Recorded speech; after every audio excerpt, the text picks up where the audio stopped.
ছোট মাছ খেতে কিন্তু আমরা কম বেশি সবাই পছন্দ করি।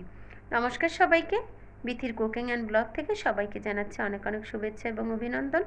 চলুন আজ ছোট মাছের একটা রেসিপি নিয়ে আপনাদের সাথে সময় কাটাই।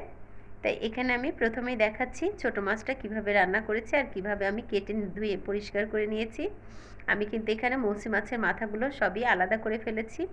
আর এখানে নিয়েছি পেঁয়াজ, রসুন, কাঁঠালের বিচি, সাথে আছে পটল আর সামান্য একটু আলু। আমি একদম প্রত্যেকটা তরকারি কিন্তু একই রকম সাইজ করে কেটে নিয়েছি। আর এই মাছটা কিন্তু আমি হাতে মেখে তারপরে চুলাতে তুলে দেব। তাই আমি প্রথমেই সবজির মধ্যে দিয়ে দিলাম হলুদ, দিয়ে দিলাম পরিমাণ মতন লবণ, আর সাথে দিয়ে দিলাম 1 চামচ ঝালের গুঁড়া এবং দিয়ে দিলাম সাথে জিরের গুঁড়া। এটা কিন্তু আমার ঘরেই তৈরি করা। দেখুন আমি কত সুন্দর করে এই জিরের গুঁড়াটা তৈরি করে রেখেছি। আর জিরেটা কিন্তু একটু টালা আছে। তা যাই হোক, আমি এখানে কিছুটা জিরের গুঁড়াও দিয়ে দিলাম। আর এখানে দিয়ে দেব সয়াবিন তেল।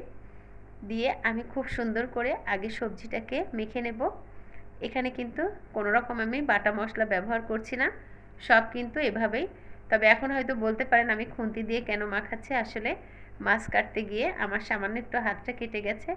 তাই ভাবলাম যে ঝালটা আছে যখন, খুন্তি দিয়েই আগে কিছুটা মেখে নেই।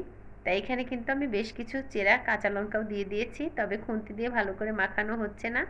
আমি পরে হাত দিয়ে কিন্তু বাকিটা মেখে নিয়েছি এবং হাতটা আমি পরে ভালো করে সাবান দিয়ে ধুয়ে নিয়েছি।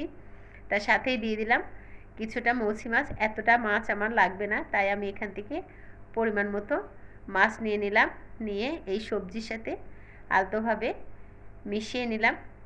আর এর মধ্যে সামান্য একটু আমি জল দিয়ে চুলাতে তুলে দেব। এভাবে কিন্তু হাতে মেখে মাছ রান্না করলেও খুব ভালো লাগে খেতে। তবে আর এক রকম করেও করা যায়, সেটা হচ্ছে মাছগুলোকে ভেজে উঠিয়ে নিয়ে তারপরে সবজিগুলো সুন্দর করে ভেজে ময় মশলা দিয়ে, সেটাও আমি করি। তবে দুরকম মাছের চচ্চড়ি কিন্তু ভালো লাগে খেতে।